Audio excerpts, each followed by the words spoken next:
Okay, നമുക്ക് തുടങ്ങാം. നമുക്ക് ആകെ 1 മണിക്കൂറേ ഉള്ളൂ. A very good evening to all. 9 o'clock നിർത്താം. ഓക്കെ, അപ്പോൾ നമുക്ക് എല്ലാ ക്വസ്റ്റ്യനും ഇന്ന് കവർ ചെയ്യാൻ പറ്റില്ല. മാക്സിമം പറ്റുന്നതൊക്കെ നമുക്ക് റാൻഡം ആയിട്ട് നോക്കിയിട്ട് കവർ ചെയ്യാം. ഓക്കെ, ഞാൻ തുടങ്ങിക്കോട്ടെ. ബാക്കിയുള്ളവർ വരും എന്ന് പ്രതീക്ഷിക്കുന്നു.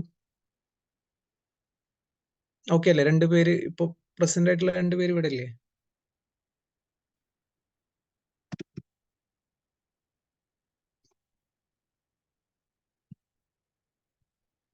ഓക്കെ, ഒന്നാമത്തെ ക്വസ്റ്റ്യൻ നമുക്ക് നോക്കാം. ഇത് നമ്മളുടെ വെർട്ടിബ്രേറ്റ്സ് ഇൻവെർട്ടിബ്രേറ്റ്സ് റിലേറ്റഡ് ആയിട്ടുള്ള ക്വസ്റ്റ്യൻസ് ആണ്. ഓക്കെ, ഓഡിബിൾ അല്ലേ? ഒന്ന് മെസ്സേജ് ചെയ്യണേ.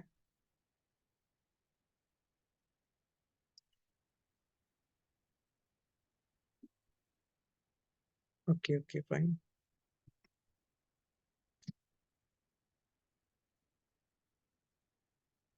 ഓക്കെ, നമ്മൾ ഇതിനു മുമ്പുള്ള ക്വസ്റ്റ്യൻസ് ഒക്കെ ജനറൽ പേപ്പർ ആണ്. We are going from 26th. ഒന്നാമത്തെ questions, Aristotle's lantern is a masticating apparatus of. എവിടെയെങ്കിലും കേട്ടിട്ടുണ്ടോ? അറിയാവോ? എവിടെയും കേട്ടിട്ടുണ്ടോ? Aristotle's lantern. ഇതിന് ആൻസർ വരുന്നത് സി അർച്ചിൻ ആണ്. ഓക്കെ,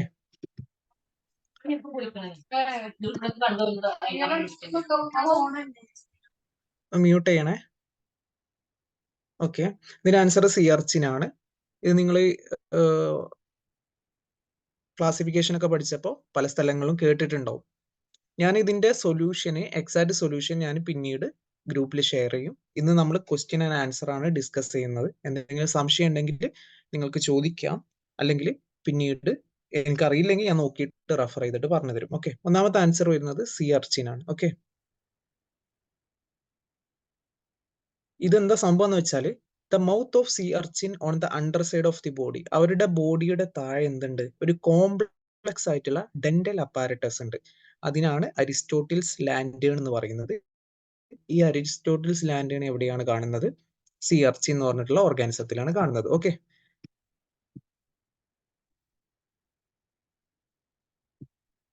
ഓക്കെ, ഈ ക്വസ്റ്റ്യൻ ഞാൻ മോളിക്കുലർ ബയോളജി ക്ലാസ് എടുത്തപ്പോൾ നിങ്ങളോട് പറഞ്ഞിട്ടുണ്ടായിരുന്നു. In the lac operon, the lac repressor prevents the transcription initiation by binding to. ഇതിന് ആൻസർ ഞാൻ സമയം തരാം, അറിയുന്നവർ പറയുക. Okay,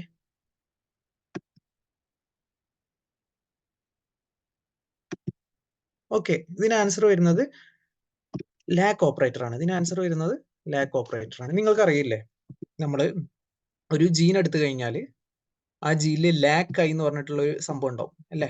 lac I. ഓക്കെ, ഈ ലാക് ഐയുടെ പ്രത്യേകത എന്തായിരുന്നു? ലാക് ഐ ഒരു പ്രോട്ടീനെ പ്രൊഡ്യൂസ് ചെയ്യുന്നുണ്ട്. ആ പ്രോട്ടീനാണ് റിപ്രസർ പ്രോട്ടീൻ. ഇത് റിപ്രസർ പ്രോട്ടീനാണ്.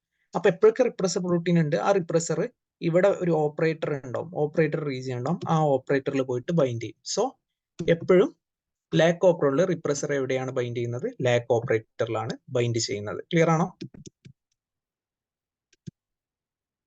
എന്തെങ്കിലും സംശയം ഉണ്ടോ?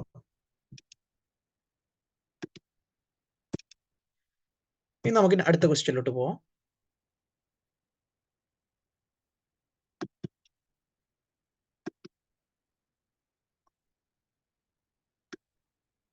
Next question.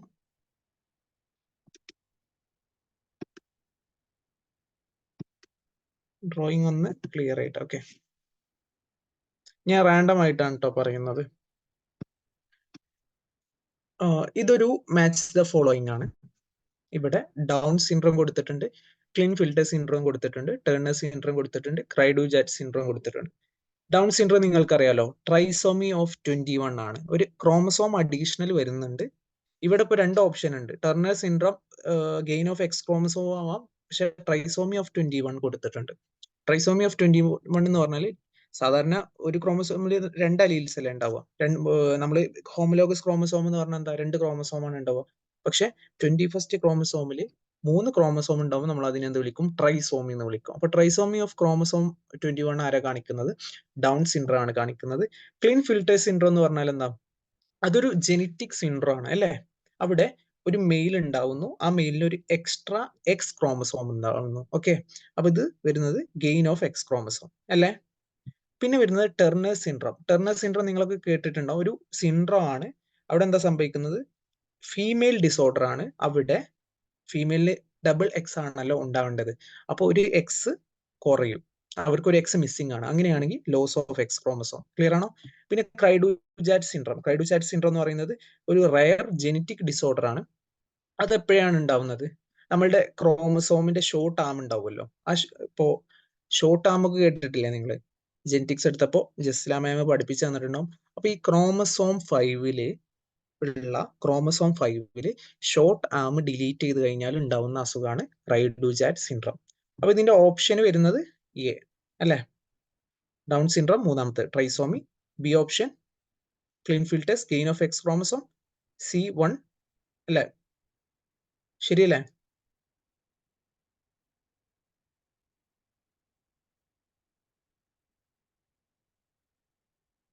ഓപ്ഷന് ചെറിയൊരു ഒന്ന് ക്ലിയർ ആക്കി തരാം. ഓക്കെ, ഇത് നോക്കണേ, നിങ്ങൾക്ക് അറിയാലോ, ഓപ്ഷൻ ഒന്ന് നോക്കിയാൽ മതി.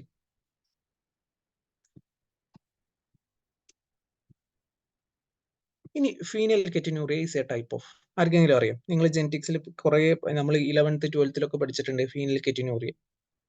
അതൊരു ഓട്ടോസോമൽ ഡിസീസ് ആണ്. ഓട്ടോസോമിൽ ഏതാണ് വരുന്നത്? അറിയാവോ? ആർക്കെങ്കിലും അറിയാവോ?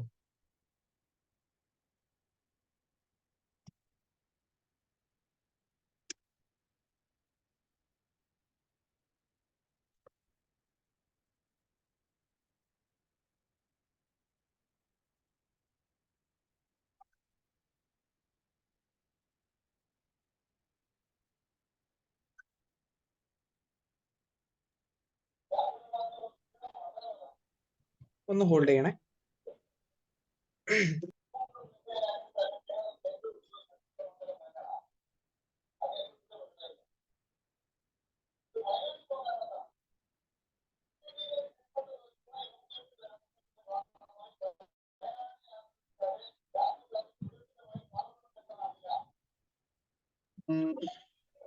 ഇതിന് ആൻസർ വരുന്നത് ഓട്ടോസോമൽ ഡിസീസ് ആണ്. ഓട്ടോസോമൽ റിസസീവ് ആണ് കേട്ടോ. റിസസീവ് ആണ് വരുന്നത്, ഓട്ടോസോമൽ ഡോമിനന്റ് അല്ല. ഈ ഓട്ടോസോമൽ ഡോമിനന്റ് റിസസീവ് ഒരുപാട് അസുഖങ്ങളുണ്ട്, അതൊക്കെ നിങ്ങൾ പഠിക്കണം. ഓക്കെ, ക്ലിയർ ആണോ? ഇനി ഹൈപ്പർ സെൻസിറ്റിവിറ്റി. നിങ്ങൾ ഇമ്മ്യൂണോളജി പഠിച്ച സമയത്ത് ഹൈപ്പർ സെൻസിറ്റിവിറ്റിയെ കുറിച്ച് നിങ്ങൾ കേട്ടിട്ടുണ്ടാവും. ഇല്ലെങ്കിൽ ഞാനൊരു ഫിഗർ വെച്ചിട്ട് എക്സ്പ്ലെയിൻ ചെയ്തുതരാം. അപ്പോൾ നമുക്ക് ഹൈപ്പർ സെൻസിറ്റിവിറ്റി എന്ന് പറയുമ്പോൾ ടൈപ്പ് 1 ഉണ്ട്, ടൈപ്പ് 2 ഉണ്ട്, ടൈപ്പ് 3 ഉണ്ട്, ടൈപ്പ് 4 ഉണ്ട്. ക്ലിയർ ആണല്ലോ? അപ്പോൾ ഓരോന്നിനും അതിൻ്റെതായിട്ടുള്ള പ്രത്യേക റോളുകൾ ഉണ്ട്. അപ്പൊ ഞാനൊരു ഫിഗർ വെച്ചിട്ട് എക്സ്പ്ലെയിൻ ചെയ്തുതരാം, ഒന്ന് വെയിറ്റ് ചെയ്യണേ.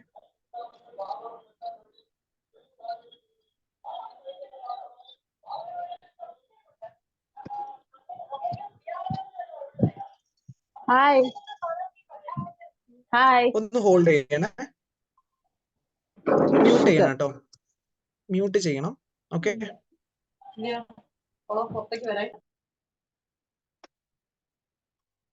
ഫിഗർ കാണുന്നുണ്ടല്ലോ. അപ്പൊ നമ്മളുടെ ആൻസർ വരുന്നത് ടൈപ്പ് 2 ആണ്. ടൈപ്പ് 2 ഇവിടെ കൊടുത്തിട്ടുണ്ട്. Red blood cells destroyed by complement and antibody during a transfusion of mismatched blood type or during erythroblastosis fetalis. അപ്പൊ ഇത് നിങ്ങൾ പഠിച്ചു വെക്കണം. ആന്റിബോഡി ഡിപെൻഡന്റ് സെല്ലുലാർ സൈറ്റോടോക്സിസിറ്റി ആണ് ഇവിടെ കാണിക്കുന്നത്. അപ്പോൾ ഞാൻ പറഞ്ഞു 4 ടൈപ്പ് ഹൈപ്പർ സെൻസിറ്റിവിറ്റി ഉണ്ട്. ഒന്ന് IgE മീഡിയേറ്റഡ് ഹൈപ്പർ സെൻസിറ്റിവിറ്റി ഉണ്ട്, ഒന്ന് IgG mediated cytotoxic hyper sensitivity ഉണ്ട്, പിന്നെ വരുന്നത് immune complex mediator hyper sensitivity, then cell mediator hyper sensitivity. Clear ആണോ? അപ്പൊ ഇത് ഓരോന്നിന്റെ ഫംഗ്ഷനും കാര്യങ്ങളൊക്കെ നിങ്ങൾ പഠിക്കണം. ഓപ്ഷൻ വരുന്നത് 2.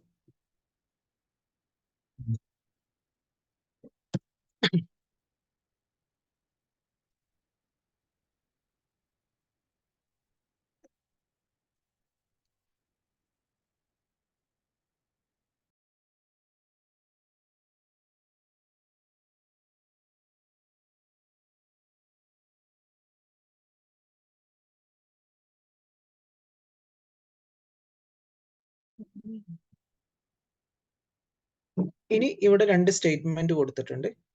ഓക്കെ, ഒന്നാമത്തെ സ്റ്റേറ്റ്മെന്റ് എന്താ? On morphological grounds scientists speculated that mitochondria and chloroplast might be intracellular parasite that has established a symbiotic relationship with the eukaryotic cell. അത് ട്രൂ ആണ്, ശരിയാണ്.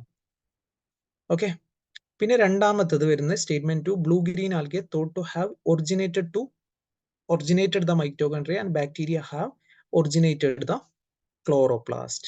ഒന്ന് ആലോചിച്ചിട്ട് ഉത്തരം പറയും.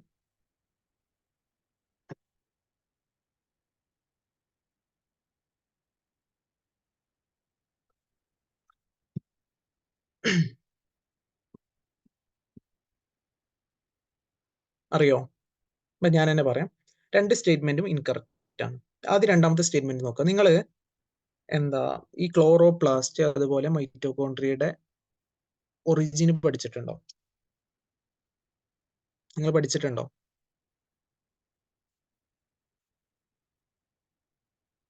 എൻഡോസിംബയോട്ടിക് തിയറി ഉണ്ട്. ഓക്കെ, നിങ്ങൾ കേട്ടിട്ടുണ്ടോ എൻഡോസിംബയോട്ടിക് തിയറി? ഞാൻ നിങ്ങൾ അറിയില്ലെങ്കിൽ അറിയില്ല എന്ന് പറയണേ. ഞാൻ അറിയുമെന്ന് അറിയാൻ വേണ്ടിയിട്ടാണ് ഞാൻ ചോദിക്കുന്നത്. അപ്പോൾ ഒരു എൻഡോസിംബയോട്ടിക് തിയറി ഉണ്ട്. അതായത് മൈറ്റോകോൺട്രിയ ആണെങ്കിലും ക്ലോറോപ്ലാസ്റ്റ് ആണെങ്കിലും അവർ ഇൻവോൾവ് ചെയ്തിട്ടുള്ള ഒരു പ്രോസസ് ഉണ്ട്. അതായത് പണ്ട് കാലത്ത് ഒരു ബാക്ടീരിയ ഉണ്ടായിരുന്നു. ആ ബാക്ടീരിയനെ ഒരു ബാക്ടീരിയ എന്ന് പറഞ്ഞാൽ എന്താ? ഒരു പ്രോകാരിയോട്ടിക് സെല്ലാണ്. ബാക്ടീരിയ എന്ന് പറഞ്ഞാൽ എന്താ? ഒരു പ്രോകാരിയോട്ടിക് സെൽ. ആ പ്രോകാരിയോട്ടിനെ ഒരു യൂകാരിയോട്ടിക് എൻഗൾഫ് ചെയ്യും. അങ്ങനെ ഒരു പ്രോസസ് ഉണ്ട് എൻഡോസിംബയോട്ടിക് തിയറി. നിങ്ങൾ പഠിപ്പിച്ചിട്ടുണ്ടാവും. അപ്പൊ അത് ബേസ് ചെയ്തിട്ടാണ് ഇവിടെ ക്വസ്റ്റ്യൻ വന്നിട്ടുള്ളത്. അത് സെൽ ബയോളജിയിലാണ് നിങ്ങൾ കൂടുതലായിട്ട് കേട്ടിട്ടുണ്ടാവുക.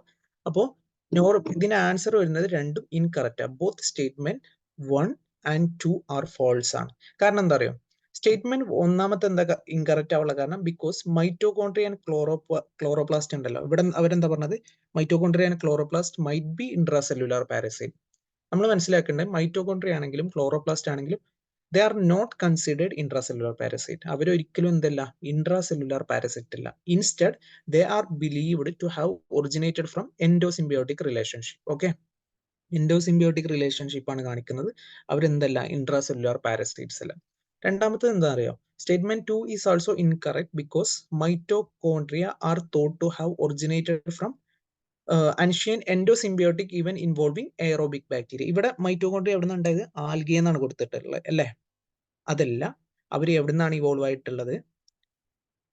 ബാക്ടീരിയയിൽ നിന്നാണ് ഇവോൾവ് ആയിട്ടുള്ളത്. മൈറ്റോകോൺട്രിയ ഉണ്ടായിട്ടുള്ളത് എവിടെ നിന്നാണ്? ബാക്ടീരിയ. കാരണം ഇത് ഒരുപാട് ഡീറ്റെയിൽ ആയിട്ട് പറയാനുണ്ട്. അത് നിങ്ങളെ ക്ലാസ്സിൽ പഠിപ്പിച്ചിട്ടുണ്ടോ?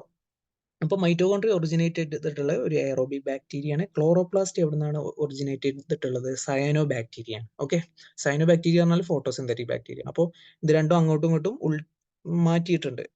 മൈറ്റോകോൺട്രിയ ബ്ലൂ ഗ്രീൻ ആൽഗയിൽ നിന്നല്ല, ക്ലോറോപ്ലാസ്റ്റ് എവിടെ നിന്നല്ല? ബാക്ടീരിയ എന്നല്ല. ഓക്കെ, ക്ലിയർ ആണോ?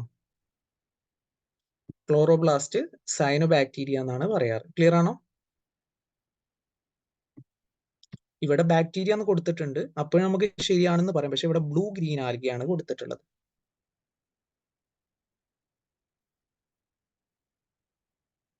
ഓക്കെ, അപ്പൊ രണ്ട് സ്റ്റേറ്റ്മെന്റും ഇൻകറക്റ്റ് ആണ്. ഞാൻ എല്ലാം ഡിസ്കസ് ചെയ്യുന്നില്ല, നമുക്ക് വളരെ കുറഞ്ഞ സമയമുള്ളൂ. ഇതിന് answer the method useful to analyse larger DNA fragments. ആർക്കെങ്കിലും അറിയോ? നിങ്ങളിപ്പോ പേജ് ഐസോ ഇലക്ട്രിക് ഫോക്കസിംഗ് ഒക്കെ പഠിച്ചിട്ടുണ്ടാവും, അഗാരോസ് ജെൽ ഇലക്ട്രോഫോറസിസ് ഒക്കെ പഠിച്ചിട്ടുണ്ടാവും. ഒന്ന് നോക്കിയിട്ട് പറയണേ, ആർക്കെങ്കിലും അറിയോ? എല്ലാവരും ഇവിടെ അല്ലേ? ഓഡിബിൾ അല്ലേ? വോയിസ് ഓഡിബിൾ അല്ലേ? ഒന്ന് മെസ്സേജ് ചെയ്യണേ. ഓക്കെ ഓക്കെ, ഇതിന് ആൻസർ ആർക്കെങ്കിലും അറിയാം? ഇതിന് ആൻസർ വരുന്നത് ഞാൻ ഓരോന്ന് പറയാം. ഓക്കെ, ഐസോ ഇലക്ട്രിക് ഫോക്കസിംഗ് എന്ന് പറഞ്ഞാല് അതൊരു മെത്തേഡാണ്. എന്തിനു വേണ്ടിയിട്ടാ?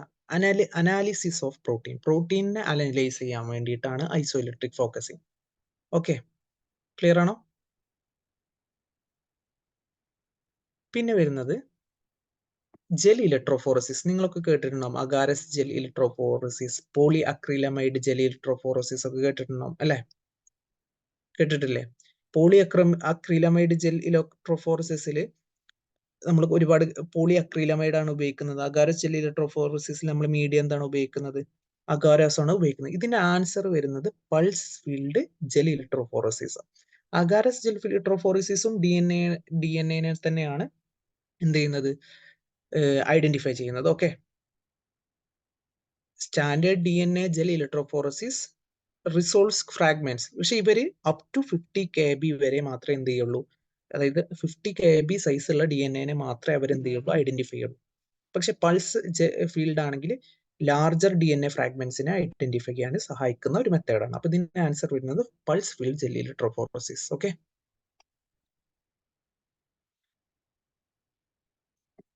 ഇതിന്റെ answer evolution of drug resistant bacteria is an example of. നോക്കിയിട്ട് പറയണേ, ഒന്ന് നിങ്ങൾ ആലോചിച്ചാൽ നിങ്ങൾക്ക് അതിന്റെ ആൻസർ കിട്ടും.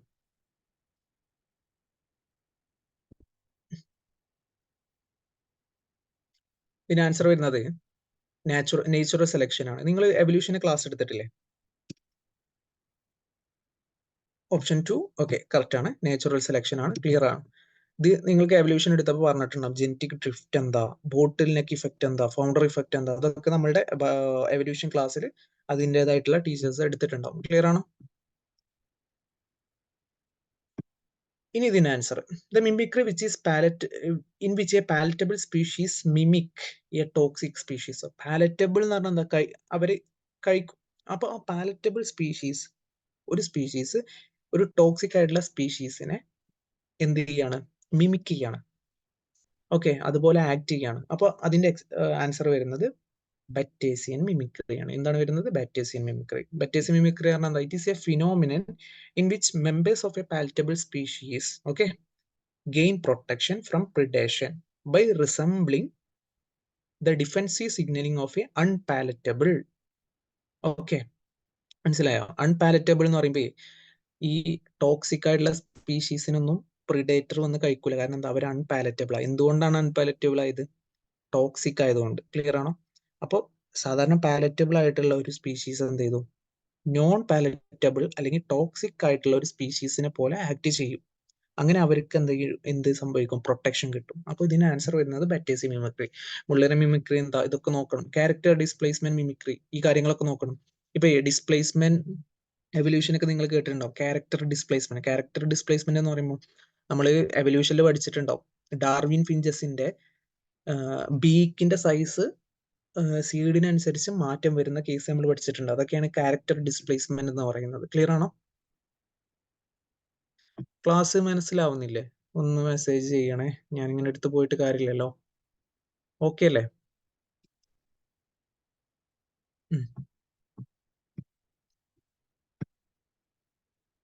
An interaction where one species is harmed and the other is unaffected. ഇതിന് ആൻസർ പറയും. എല്ലാവർക്കും പെട്ടെന്ന് കിട്ടുന്നുണ്ടാവും. അപ്പൊ നിങ്ങൾ സ്പീഷീസ് ഇന്ററാക്ഷൻ ഒക്കെ പഠിച്ചിട്ടുണ്ടാവും എക്കോളജിയിൽ. എക്കോളജിയിൽ ഞാനാണ് ക്ലാസ് എടുത്തത്. നിങ്ങൾക്ക് കേട്ടിട്ടുണ്ടെങ്കിൽ നിങ്ങൾക്ക് അറിയും. മ്യൂച്വലിസ്റ്റ് ഉണ്ട്. ആൻസർ എന്താ? രണ്ട് പേര് തമ്മിൽ ഇന്ററാക്ട് ചെയ്യുന്നു. ഒരാൾ, ആൻസർ എന്താ? കൊമൻസാലിസം ആണോ അമൻസാലിസം ആണോ? ഒന്ന് ആലോചിച്ചിട്ട് പറയൂ.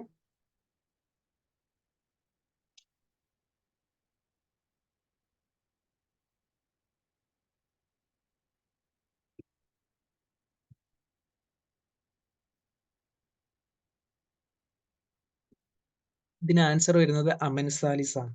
ഓക്കെ, കമൻസാലിസ് എന്ന് പറഞ്ഞാൽ എന്താ? രണ്ടാളുകൾ തമ്മിൽ ഇന്ററാക്ട് ചെയ്യണം. ഒരാൾക്ക് ബെനിഫിറ്റ്, മറ്റൊരാൾക്ക് ഒന്നും കിട്ടുന്നില്ല അല്ലെ? അമൻസാലിസ് നേരെ ഓപ്പോസിറ്റ്. രണ്ടാൾ ഇന്ററാക്ട് ചെയ്യുന്നു, ഒരാൾക്ക് ദ്രോഹമാണ് കിട്ടുന്നത്. അതായത് ഒരാൾക്ക് ലാഭമൊന്നുമില്ല, അവർക്ക് ഒരുപാട് പ്രശ്നങ്ങൾ വരുന്നു, മറ്റൊരാൾക്ക് പ്രശ്നങ്ങളൊന്നുമില്ല. അപ്പൊ അതിനാണ് എന്ത് പറയുന്നത്? അമൻസാലിസ് എന്ന് പറയുന്നത്. ഓക്കെ, എന്തെങ്കിലും സംശയം ഉണ്ടോ? സർ രണ്ടാമത്തത് എന്താ? ഫെസിലിറ്റേഷൻ. അത് നിങ്ങൾ അത്ര ഡീറ്റെയിൽ ആയിട്ട് പഠിക്കണ്ട. ഇതിന്റെ ഒരു നോട്ട് ഞാൻ ഇതിന്റെ കൂടെ ഷെയർ ചെയ്യാം. ഓക്കെ, ഫെസിലിറ്റേഷൻ എന്ന് പറഞ്ഞാൽ രണ്ടുപേരെ ഫെസിലിറ്റേറ്റ് ചെയ്യാണ്. ഓപ്ഷന് ഞാൻ ഒന്നുകൂടെ നോക്കിയിട്ട് പറയാം. ഒന്ന് ഹോൾഡ് ചെയ്യണേ.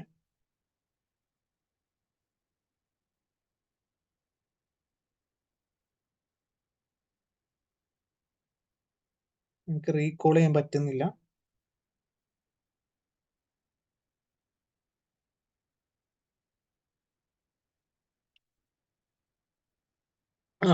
ഫെസിലിറ്റേഷൻ എന്ന് പറഞ്ഞാൽ എന്താ, പേര് തന്നെ നമുക്ക് കിട്ടും, ഫെസിലിറ്റേറ്റ് ചെയ്യുക.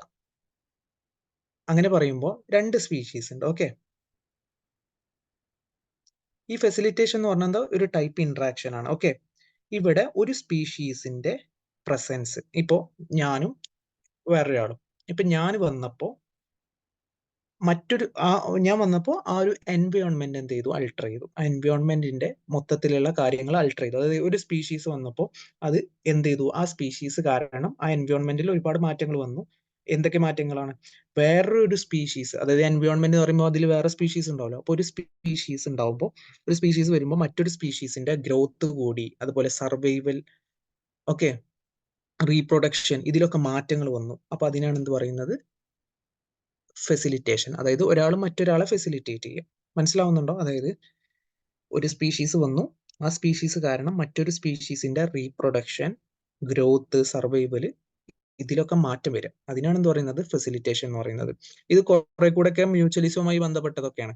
ഓക്കെ, ഫെസിലിറ്റേഷൻ ചോദിച്ചാൽ അതാണ് അർത്ഥം. അതായത് ഒരു സ്പീഷീസ് അതിന്റെ ചുറ്റുവട്ടത്തിൽ എന്ത് ചെയ്യും, മാറ്റങ്ങൾ വരുത്തും. അത് ചുറ്റുവട്ടത്തിൽ മാറ്റങ്ങൾ വരുത്തും എന്ന് പറയുമ്പോൾ ചുറ്റുവട്ടത്തുള്ള സ്പീഷീസിന്റെ റീപ്രൊഡക്ഷൻ, സർവൈവൽ അല്ലെങ്കിൽ ഗ്രോത്ത്, ഇതിലൊക്കെ എന്ത് വരുത്തും, മാറ്റങ്ങൾ വരുത്തും. ഓക്കെ, അതാണ് ഫെസിലിറ്റേഷൻ. ഇതിന് ആൻസർ വരുന്നത് അമെൻസാലിസ് ആണ്. ഓക്കെ അല്ലേ? ക്ലിയർ അല്ലേ? അത് ആര് ചോദിച്ചത്? ക്ലിയർ അല്ലേ? Yes sir. ഓക്കെ, നമുക്കിപ്പോ കുറഞ്ഞ സമയമേ ഉള്ളൂ. ഞാൻ എല്ലാം ഡിസ്കസ് ചെയ്യുന്നില്ല. ചില ക്വസ്റ്റ്യൻസ് റാൻഡം ആയിട്ട്, ബയോകെമിസ്ട്രി ആനന്ദു സാർ അല്ലേ എടുത്തത്? Sir biochemistry related question sir തന്നെ പറഞ്ഞു തന്നോളൂ. ഓക്കെ, ഇതിന് ആൻസർ എന്താ വരുന്നത് ഒന്ന് നോക്കിയിട്ട് പറയും. മോളിക്കുലർ ബയോളജിയിൽ നമുക്ക് RNA പോളിമറൈസ് 1, 2, 3 ഒക്കെ ഉണ്ടല്ലോ അല്ലേ? ക്വസ്റ്റ്യൻ എന്താ? In eukaryote 5s rRNA is synthesized by 37.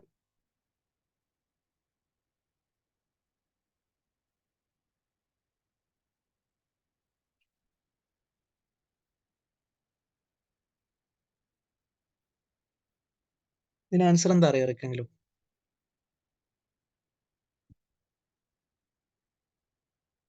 "5s rRNA is transcribed by RNA polymerase 3."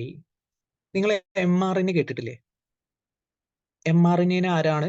mRNA ഉണ്ട്, tRNA, ഇവരൊക്കെ ട്രാൻസ്ക്രൈബ് ചെയ്യുന്ന ആരാണ്? അതായത് നമ്മൾ ട്രാൻസ്ക്രിപ്ഷൻ നടക്കുമ്പോൾ അവിടെ എന്ത് വേണം? RNA പോളിമറൈസ് വേണ്ടേ? DNA ഡിപ്പെൻഡന്റ് RNA പോളിമറൈസ് വേണം. DNA ഡിപ്പെൻഡന്റ് RNA പോളിമറൈസ് 3 തരത്തിലുണ്ട്. 1 ഉണ്ട്, 2 ഉണ്ട്, 3 ഉണ്ട്. അപ്പൊ ക്വസ്റ്റ്യൻ എന്താ? 5s rRNA. ഇപ്പൊ നമുക്കറിയാലോ, mRNA ഉണ്ട്, tRNA ഉണ്ട്, rRNA ഉണ്ട്. RNA പോളിമറൈസ് 2 ആരെ ഉണ്ടാക്കും? ഇതിന് ആൻസർ വരുന്നത് RNA പോളിമറൈസ് 3 ആണ്. ഓക്കെ,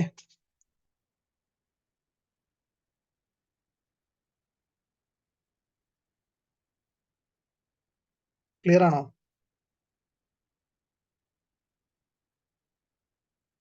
ക്ലിയർ ആണോ? ഇതിന് ആൻസർ വരുന്നത് RNA പോളിമറൈസ് 3. അപ്പൊ നിങ്ങളോട് എക്സാമിന് ക്വസ്റ്റ്യൻ ചോദിച്ചു, എന്താ mRNA ആരാണ് ട്രാൻസ്ക്രൈബ് ചെയ്യണത്? In eukaryotes mRNA is synthesized by. അപ്പൊ അതിന്റെ ആൻസർ എന്താ വരിക? ആർക്കെങ്കിലും പറയാൻ പറ്റുമോ?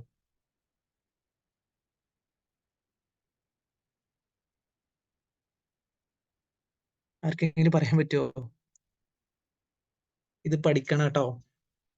mRNA ആണെങ്കിൽ നോക്കിക്കോളൂ, ഞാൻ ഇവിടെ എഴുതാം.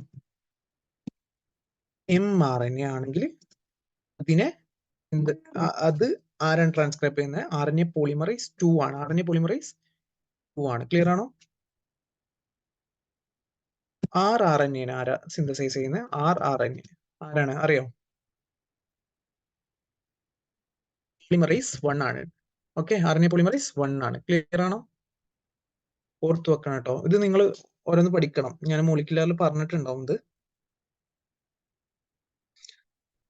RNA പോളിമറൈസ് 3 ഉണ്ടല്ലോ, RNA പോളിമറൈസ് 3 ആരൊക്കെയാണ് ട്രാൻസ്ക്രൈബ് ചെയ്യുന്നത്? ഈ RNA അല്ലേ? ഈ RNA, അതുപോലെ ഇപ്പോ പറഞ്ഞ 5s rRNA. ക്ലിയർ ആണോ? ഇവരെയാണ് ആര് ഇതാക്കുന്നത്? RNA പോളിമറൈസ് 3 എന്ത് ചെയ്യുന്നത്? ട്രാൻസ്ക്രൈബ് ചെയ്യുന്നത്. അപ്പൊ mRNA ട്രാൻസ്ക്രൈബ് ചെയ്യുന്നത് RNA പോളിമറൈസ് 2, rRNA ട്രാൻസ്ക്രൈബ് ചെയ്യുന്നത് RNA polymerase 1, tRNA 5s rRNA ആരാണ് ട്രാൻസ്ക്രൈബ് ചെയ്യുന്നത്? RNA polymerase 3. ക്ലിയർ ആണോ? RNA പോളിമറൈസ് 3 മറക്കരുത് കേട്ടോ. ഇവിടെ ഇത് മാത്രമല്ല കേട്ടോ, ഒരുപാട് RNA ഉണ്ട്. ഞാൻ ഏറ്റവും ഇമ്പോർട്ടന്റ് ആയിട്ടുള്ള കുറച്ച് കാര്യങ്ങൾ മാത്രമേ പറഞ്ഞിട്ടുള്ളൂ. ഇനിയിപ്പോ ചിലപ്പോ 35S rRNA ഒക്കെ ഉണ്ടാവും. ക്ലിയർ ആണോ? 35S rRNA ആരാണ് ചെയ്യുന്നത് വെച്ചാൽ അതിന് ആൻസർ വരുന്നത് RNA പോളിമറൈസ് 1 ആണ്. 35S അങ്ങനെ കുറെ ഒരുപാട് ഉണ്ടല്ലോ. 35S rRNA ആരാണ്? പോളിമറൈസ് 1 ആണ്. ക്ലിയർ ആണോ? ഓക്കെ അല്ലേ? കുറച്ച് നിങ്ങൾ നോക്കേണ്ടി വരും കേട്ടോ, എല്ലാം നമുക്ക് കവർ ചെയ്യാൻ പറ്റില്ല.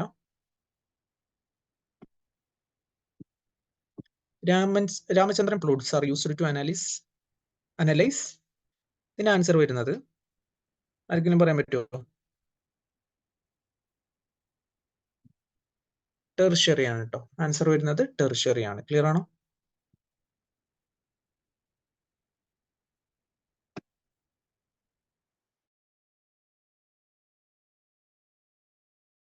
റീസെന്റ് G20 സമ്മിറ്റ് നടന്നു ഇന്ത്യയിൽ, ഡൽഹിയിൽ വെച്ചിട്ട്. ആർക്കെങ്കിലും ഓർമ്മ ഉണ്ടോ? അപ്പോ ഞാൻ ആ സമയത്ത് ഇവിടെ ഉണ്ടായിരുന്നു, അതുകൊണ്ടാണ് എനിക്ക് ഓർമ്മ ഉള്ളത്. അപ്പൊ ഈ G20 സമ്മിറ്റിന്റെ തീം എന്തായിരുന്നു? ആർക്കെങ്കിലും പറയാൻ പറ്റുമോ? Question number 14.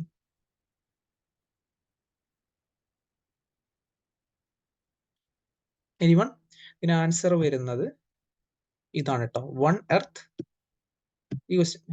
One family, one future. Okay, റാൻഡമായിട്ട് നോക്കി പോവാണ്. ഇതിന് answer which one of the following is not present in the smooth muscle? ഞാൻ അനിമൽ ഫിസിയോളജി എടുത്തിരുന്നു. അനിമൽ ഫിസിയോളജി എന്ന് പറയുമ്പോൾ ഒരുപാട് പറയാനുള്ള ഒരു ടോപ്പിക്കാണ്. ഞാൻ അത്രയും എടുത്തിട്ട് തന്നെ ഒരുപാട് കംപ്രസ് ചെയ്തിട്ടാണ് എടുത്തിട്ടുള്ളത്. നിങ്ങളോട് പറയാനുള്ള ഒരു കാര്യം, റെസ്പിറേഷൻ ഉണ്ടല്ലോ, കേൾക്കുന്നുണ്ടല്ലോ എല്ലാവരും? റെസ്പിറേഷൻ ഞാൻ വീഡിയോ എടുത്തിട്ടില്ല, പക്ഷെ നിങ്ങൾക്കൊക്കെ എല്ലാം അറിയുന്നുണ്ടാവും. അതിൽ നിങ്ങൾ നോക്കേണ്ട കുറച്ച് കാര്യങ്ങളുണ്ട്. ഫ്ലോറൈഡ് ഷിഫ്റ്റ് എന്താ നിങ്ങൾക്കറിയാലോ? Transport of oxygen, transport of carbon ഡൈ ഓക്സൈഡ്, അതായത് കാർബമിനോ ഹീമോഗ്ലോബിൻ, ഓക്സി ഹീമോഗ്ലോബിൻ, ആ സംഭവം ഉണ്ടല്ലോ. നിങ്ങൾ 12th ടെക്സ്റ്റ് ബുക്ക് ഉണ്ടല്ലോ, 12th സുവോളജി ടെക്സ്റ്റ് ബുക്കിൽ ഇതുണ്ട്. അതായത് റെസ്പിറേറ്ററി കപ്പാസിറ്റി, അതായത് tidal volume, inspiratory reserve volume, expiratory reserve volume, total length volume, ഇതൊക്കെ കേട്ടിട്ടില്ലേ? അപ്പോൾ ഇത് നിങ്ങളൊന്ന് റെഫർ ചെയ്യണം. അതോടുകൂടി തന്നെ ആ ടെക്സ്റ്റ് ബുക്കിൽ ഞാൻ ചെറിയൊരു നോട്ട് ഞാൻ ഗ്രൂപ്പിൽ ഷെയർ ചെയ്യുന്നുണ്ട്. അതായത് എന്തൊക്കെ റിയാക്ഷൻസ് ആണ് സംഭവിക്കുന്നത്, ഓക്സിജൻ എങ്ങനെയാണ് കൊണ്ടുപോകുന്നത്, ഇതൊക്കെ ബേസിക് കാര്യങ്ങളാണ്, നിങ്ങൾക്ക് അറിയുന്നുണ്ടാവും, കാരണം എല്ലാവരും ഇത് പഠിച്ചതാണ്. പിന്നെ നിങ്ങൾ UG പഠിച്ചിട്ടുണ്ടാവും, അത് പറയേണ്ട ആവശ്യമില്ല. എന്നാലും ഞാനൊരു നോട്ട് ഷെയർ ചെയ്യുന്നുണ്ട്. അപ്പൊ ആ ഭാഗങ്ങളൊക്കെ ഒന്ന് നോക്കണം. പിന്നെ ക്ലോറൈഡ് ഷിഫ്റ്റ് ഒക്കെ കേട്ടിട്ടുണ്ടാവും, ഹാംബർഗർ ഇഫക്റ്റ്. ക്ലോറൈഡ് ഷിഫ്റ്റിന്റെ മറ്റൊരു പേരാണ് ഹാംബർഗർ ഇഫക്റ്റ്. അതായത് കാർബൺ ഡൈ ഓക്സൈഡിനെ നമ്മൾ സെല്ലിൽ നിന്ന് ബ്ലഡിലൂടെ തിരിച്ച് ലങ്ങിലോട്ട് കൊണ്ടുവരുമ്പോഴാണ് എന്ത് സംഭവിക്കുന്നത്? ക്ലോറൈഡ് ഷിഫ്റ്റ് സംഭവിക്കുന്നത്. ചിലപ്പോൾ നിങ്ങൾക്ക് ഓർമ്മ ഉണ്ടാവില്ല, ഒന്ന് റെഫർ ചെയ്താൽ മതി. റെഫർ ചെയ്യണം കേട്ടോ, എക്സാമിന് ചിലപ്പോൾ ചോദിക്കാൻ സാധ്യത ഉണ്ട്. ബേസിക് കാര്യം ആയതുകൊണ്ടാണ്, നമുക്കെല്ലാം കൂടെ പഠിപ്പിക്കാൻ നേരില്ല, ഏറ്റവും ഇമ്പോർട്ടന്റ് ആയിട്ടുള്ള കാര്യങ്ങളാണ് പറഞ്ഞത്. അപ്പൊ അതൊക്കെ നോക്കി പോണം. അപ്പോൾ ഇത് ഞാൻ എടുത്തിട്ടുണ്ടായിരുന്നു, എന്താ സ്കെലിട്ടൺ മസിൽസിന്റെ കാര്യങ്ങൾ പഠിപ്പിച്ചിട്ടുണ്ടായിരുന്നു. നമ്മളെ സിലബസിൽ വന്നിട്ടുണ്ടായിരുന്ന സ്കെലിട്ടൺ മസിലാണ്. അപ്പൊ നമ്മൾ സ്കെലിട്ടൺ മസിൽ ബേസ് ചെയ്തിട്ടാണ് ക്വസ്റ്റ്യനുകളൊക്കെ ക്ലാസ്സുകൾ എടുത്തിട്ടുണ്ടായിരുന്നു. പക്ഷെ ഇവിടെ ചോദിച്ചിട്ടുള്ള which one of the following is not present in the smooth muscle എന്നാണ്. ആൻസർ അറിയോ ആർക്കെങ്കിലും? നിങ്ങൾ ക്ലാസ് കേട്ടിരുന്നോ?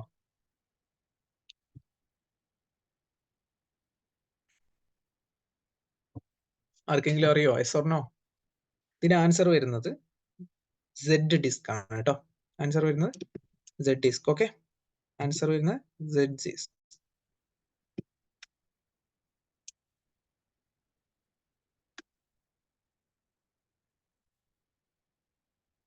അതായത് മയോസിൻ, ആക്ടിൻ ഒക്കെ കേട്ടിട്ടില്ലേ? തിക് ഫിലമെന്റ് പറഞ്ഞാൽ എന്താ? മയോസിൻ ആണ്. തിൻ ഫിലമെന്റ് പറഞ്ഞാൽ എന്താ? ആക്ടിൻ ആണ്. H ബാൻഡ്, ഞാൻ ആ ക്ലാസ് എടുത്തിരുന്നു, ആ ക്ലാസ് ശ്രദ്ധിച്ചാൽ മതി. സ്മൂത്ത് മസിൽ ആണെങ്കിലും സ്കെലിട്ടൺ മസിൽ ആണെങ്കിലും അവിടെ എന്ത് കിടക്കുന്നുണ്ട്? എന്താ? H ബാൻഡ് ഉണ്ട്, തിക് മയോഫിലമെന്റ്സ് ഉണ്ട്, തിക്ക് മയോഫിലമെന്റ്സ് ഉണ്ട്, തിൻ മയോഫിലമെന്റ്സ് ഉണ്ട്. പക്ഷെ നമുക്ക് എന്ത് കാണാൻ പറ്റില്ല? സ്മൂത്ത് മസിൽസിൽ സെഡ് ഡിസ്ക് കാണാൻ പറ്റില്ല. സ്കെലിറ്റൽ മസിലിൽ നമുക്ക് എന്ത് കാണാൻ പറ്റും? സെഡ് ഡിസ്ക് കാണാൻ പറ്റും. സ്മൂത്ത് മസിൽസിൽ ഡെൻസ് ബോഡീസ് ഉണ്ട്, പക്ഷെ സെഡ് ഡിസ്ക് അല്ല. സെഡ് ഡിസ്കിന് പകരം ആരുണ്ട്? ഡെൻസ് ബോഡീസ് ഉണ്ട്, പക്ഷെ സെഡ് ഡിസ്ക് ഇല്ല. പക്ഷെ കുറെ സയന്റിസ്റ്റ് ഒക്കെ എന്ത് പറയുന്നുണ്ട്?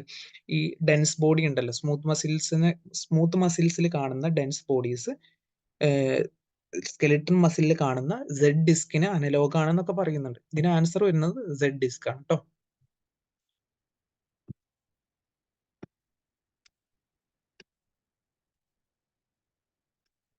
ഇത് ഭയങ്കര സിമ്പിൾ ക്വസ്റ്റ്യൻ ആണ്. നിങ്ങൾക്ക് ഒരു കെമിസ്ട്രി ബേസ് ഉണ്ടെങ്കിൽ നമുക്ക് ഇത് ചെയ്യാൻ പറ്റുന്നതേ ഉള്ളൂ.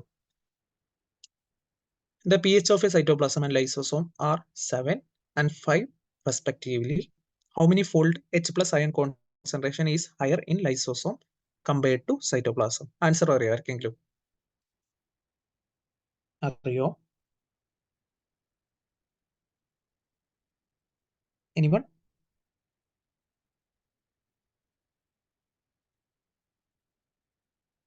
നമ്മളെ ഒരു കാര്യം ഞാൻ പറയാം, ഒരു കാര്യം ശ്രദ്ധിച്ചോട്ടെ. നമ്മളെ പി എച്ച് ഉണ്ടല്ലോ, ഈ പി എച്ച് POH ഒക്കെ ഉണ്ടല്ലോ, ഇതൊരു ചെറിയൊരു ഐഡിയ പറഞ്ഞുതരാം. എപ്പോഴും ശരിയാവണമെന്നില്ല, നിങ്ങൾക്ക് അറിയില്ലെങ്കിൽ ചിലപ്പോൾ ഈ ക്വസ്റ്റിന് ചിലപ്പോൾ ഓർമ്മ ഉണ്ടാവില്ല. PH POH, നമ്മൾ ഈ PH ഒക്കെ കാൽക്കുലേറ്റ് ചെയ്യുമ്പോൾ ടോട്ടൽ എന്താണ്? 14 വരെയാണ് നമ്മൾ കൗണ്ട് ചെയ്യുക അല്ലെ? 14 വരെയാണ് കൗണ്ട് ചെയ്യുക. ഇപ്പൊ 7 ആണെങ്കിൽ അത് ന്യൂട്രൽ ആണ്. 7 ആണെങ്കിൽ ന്യൂട്രൽ ആണ്. 7ന്റെ താഴെ പോയി കഴിഞ്ഞാൽ അത് എന്തായിരിക്കും? ആസിഡ് ആവും അല്ലെ? ഇപ്പൊ 1 2 3 4 5 6 വരെയൊക്കെ എന്താണ്? ആസിഡുകളാണ്. ഇതിന് മുകളിൽ പോയി കഴിഞ്ഞാൽ എന്താണ്? ബേസ് ആണ്. ബേസ്. ഓക്കെ. ഇപ്പൊ നിങ്ങളോട് എക്സാമിന് ചോദിച്ചു, നിങ്ങൾക്ക് ഇങ്ങനെ തന്നിട്ടുണ്ട് ക്വസ്റ്റ്യന്, 10⁻²2 H പ്ലസ് കോൺസെൻട്രേഷൻ ഉണ്ട് എന്ന് പറഞ്ഞ് നിങ്ങളോട് PH കാണാൻ പറഞ്ഞാൽ എന്താ ചെയ്യുക? ഇത് ജനറലിൽ വരും കേട്ടോ. PH പറഞ്ഞാൽ എന്താ ചെയ്യുക? PH is equal to minus log H plus, minus log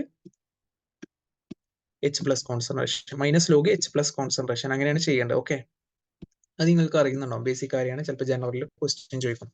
clear ആണോ? അപ്പൊ ഇത്രയും കാര്യങ്ങൾ ഓക്കെ അല്ലേ? അപ്പൊ നിങ്ങൾ ഇവിടെ കണ്ടല്ലോ ഈ 2 എന്നുള്ളത്. ഓക്കെ, ഈ 2 അല്ലെങ്കിൽ 7 എന്നൊക്കെ വന്നു കഴിഞ്ഞാൽ അതിന്റെ അർത്ഥം എന്തായിരിക്കും പറയാം? ഇതായിരിക്കും അതിന്റെ PH. ഈ മൈനസ് ആണ് കളഞ്ഞിട്ട് ഇട്ടാൽ മതി. ഓക്കെ, ശരിക്കും ഇത് 10⁻⁻, നമ്മൾ ഇതിപ്പോ PH-ലാണ് എഴുതിയത്. ഇതിന്റെ H പ്ലസ് കോൺസെൻട്രേഷൻ എത്രയെന്ന് ചോദിച്ചാൽ 10⁻⁻7 എഴുതാം, അല്ലെങ്കിൽ 10⁻⁵ എഴുതാം. ഓക്കെ, 10⁻⁻7. ഇപ്പോ ഈ 10⁻⁻7 10⁻⁻5 അതിന്റെ ഇടയിൽ എത്രയാണ് ഗ്യാപ്പ് വരുന്നത്? 2 അല്ലേ? 10⁻⁻2 അല്ലേ? അങ്ങനെ വെച്ചിട്ട് പഠിക്കുക. ഓക്കെ, നമ്മൾ ഓരോ 10⁻⁻2 ആണ് ഡിഫറൻസ്. 10⁻⁻2 പറയുമ്പോൾ ഇപ്പൊ 10⁻2 എത്ര? 100 അല്ലേ? മനസ്സിലാവുന്നുണ്ടോ ഞാൻ പറയുന്നത്? ഇത് ഒരു സിമ്പിൾ ബേസിക് ആയിട്ടുള്ള ഒരു മെത്തേഡാണ്. എല്ലായിടത്തും ശരിയാവണമെന്നില്ല. നിങ്ങൾക്ക് ഇത് അറിയില്ലെങ്കിൽ പെട്ടെന്ന് ഇതിന് ആൻസർ വരുന്നത് 100 ആണ്. അതായത് ഇവിടെ 7 ആണ് കൊടുത്തിട്ടുള്ളത്, ലൈസോസോമിൽ 5 ആണ് കൊടുത്തിട്ടുള്ളത്. നമുക്കറിയാം ലൈസോസോമിൽ എപ്പോഴും അസിഡിസിറ്റി കൂടുതലായിരിക്കണം. എന്തുകൊണ്ടാണ്? ലൈസോസോം എന്താണ്? നമ്മൾ ഒരുപാട് സാധനങ്ങൾ എന്ത് ചെയ്യും? ഒഴിവാക്കും. വേസ്റ്റുകളൊക്കെ എന്ത് ചെയ്യും? നമ്മളിപ്പോ എന്തെങ്കിലുമൊക്കെ ആവശ്യമില്ലാത്ത സാധനങ്ങളൊക്കെ എന്ത് ചെയ്യും?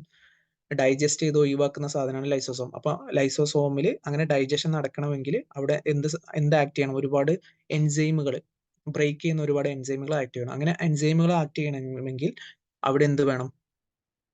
കുറെ ആസിഡ്സുകൾ വേണം. ക്ലിയർ ആണോ? അപ്പൊ ഇവർ തമ്മിലുള്ള ഡിഫറൻസ് എന്ന് പറയുന്നത് 7 ഒന്ന് 5 ആണ്. അപ്പൊ ഡിഫറൻസ് 2 ആണ് അല്ലെ?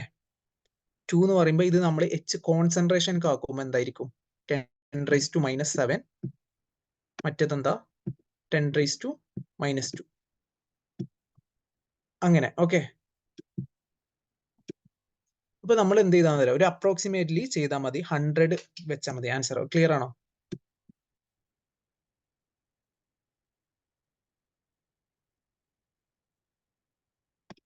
നോക്കൂ, 10⁻⁻7 10⁻⁻5 എത്രയായിരിക്കും? 10⁻⁻2 അല്ലേ ഡിഫറൻസ് വരുന്നത് അല്ലേ? നിങ്ങൾ സപ്പോസ് എന്ത് ചെയ്യും? മൈനസിനെ കളയാം. അപ്പൊ എത്ര ആയിരിക്കും? 10⁻2 പറഞ്ഞാൽ എന്താ? 100. ഇതൊരു എക്സാക്ട് മെത്തേഡ് അല്ല കേട്ടോ, ഞാൻ എളുപ്പമായി പറഞ്ഞു തരികയാണ്. ഇവർ തമ്മിലുള്ള ഡിഫറൻസ് എന്താ? 2 അല്ലേ? ഇപ്പൊ 10⁻2 കൊടുക്കുക. 10⁻2 ആണ് ഡിഫറൻസ് വരുന്നത്. അപ്പൊ മൈനസ് കഴിഞ്ഞ് കഴിഞ്ഞാൽ എത്ര ആയിരിക്കും? 100 അല്ലേ? 10⁻² പറഞ്ഞാലും 2 പോയിന്റ് പുറത്ത് കിട്ടാണ് വരിക. ഞാനൊരു ബേസിക് ഐഡിയ പറഞ്ഞാണ്. ഇതിന്റെ എക്സാക്ട് ആൻസർ വരുന്നത് 100 ആണ് കേട്ടോ.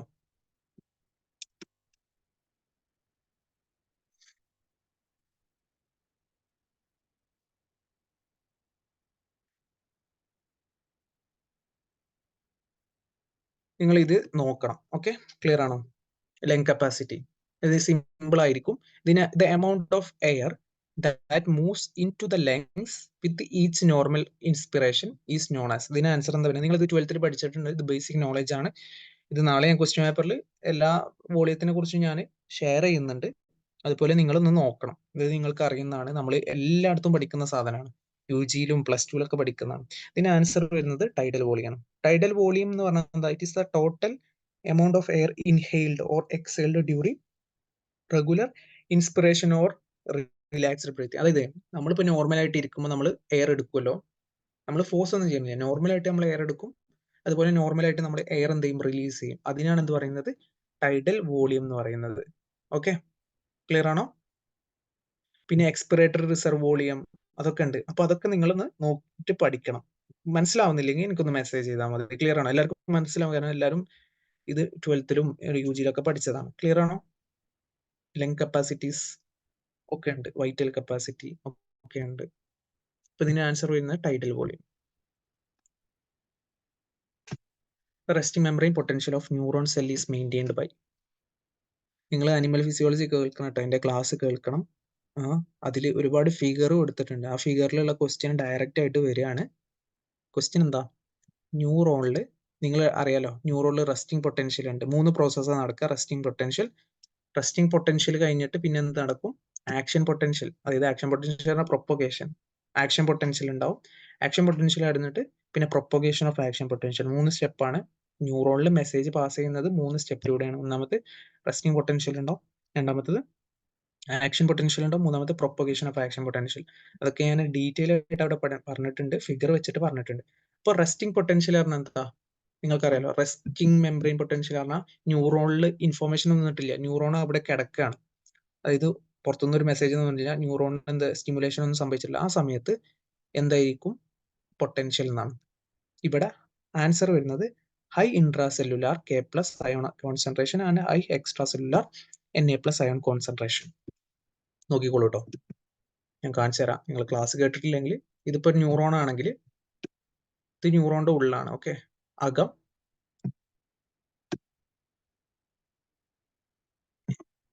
ഈ പുറത്തു ഭാഗം ഉണ്ടല്ലോ, ഈ പുറം ഭാഗം ഉണ്ടല്ലോ, പുറത്തുള്ള ഭാഗം, ഇവിടെ Na+ കൂടുതലായിരിക്കും. Na+ മാക്സിമം ആയിരിക്കും. ഇവിടെ ആരായിരിക്കും കൂടുതൽ? ഇവിടെ K+ മാക്സിമം ആയിരിക്കും. ക്ലിയർ ആണോ? ഇൻട്രാസെല്ലുലാർ എന്താ? ഉള്ളില്, ന്യൂറോണിന്റെ ഉള്ളില്, ന്യൂറോണിന്റെ പുറത്ത് എക്സ്ട്രാ സെല്ലുലാർ, പുറത്ത് Na+.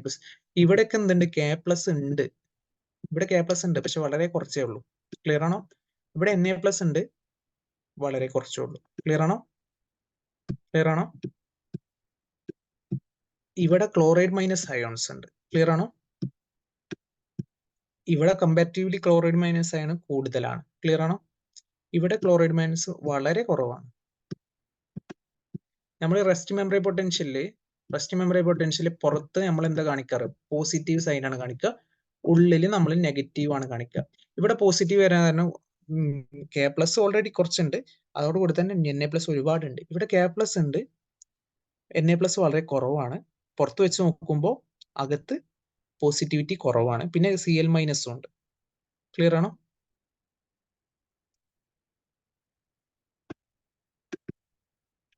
ഓക്കെ അല്ലേ? ക്ലാസ് മനസ്സിലാവണില്ലേ?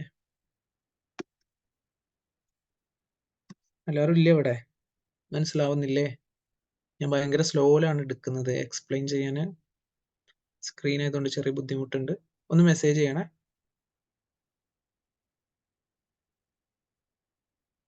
ഹലോ, വോയിസ് ഓഡിബിൾ അല്ലേ? മനസ്സിലാവുന്നില്ലേ? പ്രശ്നമുണ്ടോ എന്തെങ്കിലും?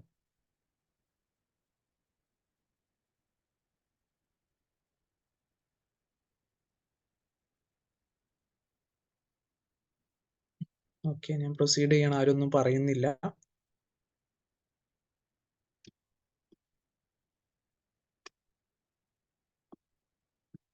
ഇതിന് answer which hormone primarily accelerates the reabsorption of sodium plus along the distal convoluted tubule and proximal portion of collecting duct. ഞാൻ ഭയങ്കര സ്ലോവിലാക്കാനുള്ള കാരണം എന്താ അറിയോ, പെട്ടെന്ന് പല ടോപ്പിക്ക് പല ഭാഗത്തു നിന്നാണല്ലോ വരുന്നത്, അതുകൊണ്ടാണ് ഞാൻ പതുക്കെ പറയുന്നത്. അപ്പോൾ ക്വസ്റ്റ്യൻ എന്താ, which hormone primarily accelerate the reabsorption of sodium plus along the distal convoluted tubule and proximal portion of collecting duct. ആർക്കെങ്കിലും അറിയാം? Anyone please? ആരും ഇല്ല ഇവിടെ? എൻഡോക്രൈനോളജി ഞാൻ എടുത്തിരുന്നു അനിമൽ ഫിസിയോളജിയിൽ, അതിൽ നിന്നുള്ള ഒരു ക്വസ്റ്റ്യൻ ആണ്.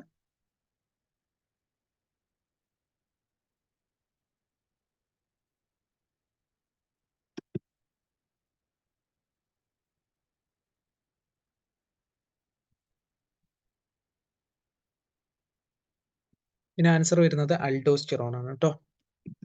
ആൽഡോസ്റ്റിറോൺ. ആൽഡോസ്റ്റിറോണിന്റെ ഫംഗ്ഷൻ നിങ്ങൾക്ക് അറിയാലോ, കേട്ടിട്ടില്ലേ?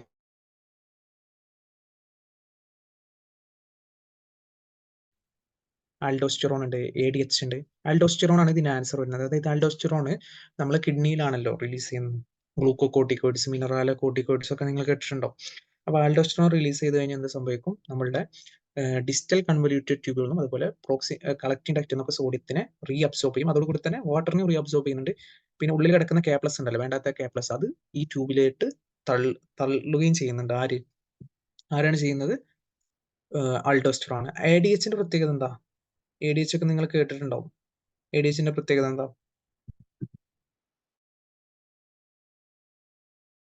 അറിയോ? ADHന്റെ പേരാണ് ആന്റി ഡയററ്റിക് ഹോർമോൺ അല്ലെ.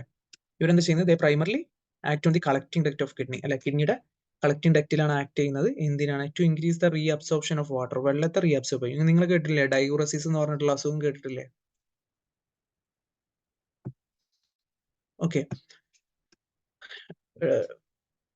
ഡയൂറസിസ് എന്ന് പറഞ്ഞിട്ടുള്ള ഒരു അസുഖം കേട്ടിട്ടുണ്ടോ? അതായത് ഒരാൾ വെള്ളം കുടിച്ചിട്ട് കംപ്ലീറ്റ് അതുപോലെ യൂറിനായിട്ട് പോകുന്നുണ്ടെങ്കിൽ അതൊരു അസുഖമാണ് ഡയൂറസിസ്. അപ്പൊ ആ ഡയൂറസിസിനെ നമ്മൾ കുടിക്കുന്ന വെള്ളമൊക്കെ തിരിച്ചു പോയി കഴിഞ്ഞാൽ നമ്മുടെ ശരീരത്തിൽ വാട്ടർ ഉണ്ടാവില്ല, നമുക്ക് ജീവിക്കാൻ ബുദ്ധിമുട്ടാവും.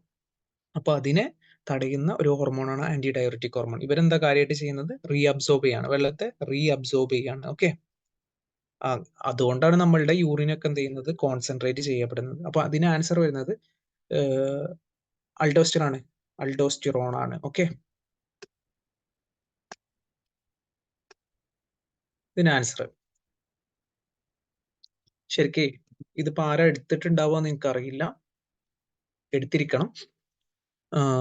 സ്റ്റാറ്റിസ്റ്റിക്കൽ മെത്തേഡ്സ് ഉണ്ടല്ലോ, നിങ്ങളെ സ്റ്റാറ്റിസ്റ്റിക്കൽ മെത്തേഡ് എന്ന് പറയുമ്പോൾ നമ്മളിപ്പോ ഒരു റിസർച്ച് ചെയ്യുമ്പോൾ ആദ്യമായിട്ടൊരു നമുക്ക് റിസർച്ച് ചെയ്യണം. അപ്പൊ നമ്മളൊരു ടോപ്പിക് കണ്ടെത്തുമല്ലോ, അത് നമ്മൾ ഒരു റിസർച്ച് പ്രോബ്ലം കണ്ടെത്തി, എന്നിട്ട് നമ്മൾ ഇപ്പൊ നമ്മൾ റിസർച്ച് ചെയ്യാൻ പോകുന്ന ടോപ്പിക് കണ്ടെത്തി, പിന്നെ അതിന് എന്തൊക്കെ ചെയ്യാൻ പറ്റും, നമ്മൾ റിസർച്ച് ഡിസൈൻ ചെയ്യും. എന്നിട്ട് അവസാനം നമുക്ക് ഒരുപാട് ഡാറ്റകൾ കിട്ടും. നമ്മൾ എല്ലായിടത്തും പോയിട്ട് ഡാറ്റകളൊക്കെ കളക്ട് ചെയ്ത് ഈ ഡാറ്റനെ ടെസ്റ്റ് ചെയ്യും. ഓക്കെ, അങ്ങനെ ടെസ്റ്റ് ചെയ്യാൻ വേണ്ടിയിട്ട് ഒരുപാട് ടെസ്റ്റുകൾ ഉണ്ട്. അതിൽ എഫ് ടെസ്റ്റ് ഉണ്ട്, കൈ-സ്ക്വയർ ടെസ്റ്റ് ഉണ്ട്, അനാലിസിസ് ഓഫ് വേരിയൻസ് ഉണ്ട്, ക്രൂസ്കൽ വാല്യൂസ് ടെസ്റ്റ് ഉണ്ട്, പിന്നെ ടി ടെസ്റ്റ് ഉണ്ട്, സെഡ് ടെസ്റ്റ് ഉണ്ട്. അപ്പൊ ഇതിൽ ക്വസ്റ്റ്യൻ എന്താ? Which statistical method is best suited for the testing the goodness of fit. ഈ ഗുഡ്നെസ് ഓഫ് ഫിറ്റ് അല്ലെങ്കിൽ ഇൻഡിപെൻഡൻസ് എന്നൊക്കെ കണ്ടു കഴിഞ്ഞാൽ ആൻസർ ഉറപ്പാണ്, അത് കൈ-സ്ക്വയർ ടെസ്റ്റ് ആയിരിക്കും. ഓക്കെ, ഇവിടെ എന്താ ചെയ്യുന്ന അറിയാം, നമുക്കൊരു ഡാറ്റ കിട്ടി, നമ്മൾ ഒരുപാട് ഡാറ്റ കളക്ട് ചെയ്തു, എന്നിട്ട് നമുക്ക് കമ്പ്യൂട്ടറിൽ വെച്ച് ചെയ്യുമ്പോൾ നമുക്കൊരു ഡാറ്റ കിട്ടും. നമ്മൾ എക്സ്പെക്ട് ചെയ്തൊരു ഡാറ്റ ഉണ്ടാവില്ലേ, അവർ തമ്മിൽ എന്ത് ചെയ്യും? നമ്മൾ കമ്പയർ ചെയ്യും. അങ്ങനെ കമ്പയർ ചെയ്യുന്ന ഒരു ടെസ്റ്റ് ആണ് എന്ത്? കൈ-സ്ക്വയർ ടെസ്റ്റ് എന്ന് പറയുന്നത്. അപ്പൊ ഈ ടെസ്റ്റിന്റെ എല്ലാം ജസ്റ്റ് എടുത്തിട്ടുണ്ടാവും. എനിക്കറിയില്ല, ഞാനല്ല ഈ ടോപ്പിക് എടുത്തത്. അപ്പോ ഈ ടെസ്റ്റുകളൊക്കെ ജസ്റ്റ് ഒന്നും നോക്കണം കേട്ടോ. ജസ്റ്റ് ഡെഫിനിഷൻ ഒക്കെ ചോദിക്കുള്ളൂ. അപ്പൊ നിങ്ങൾക്ക് അത് ഓർത്ത് വെച്ചാൽ തന്നെ ഈ ആൻസർ ചെയ്യാൻ പറ്റും.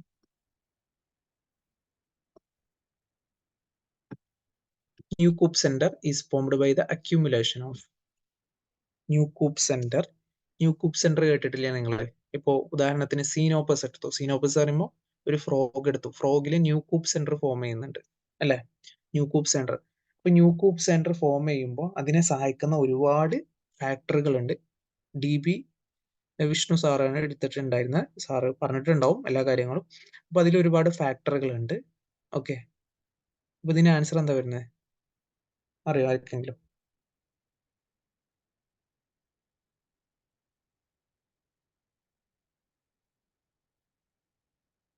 എനിവൺ?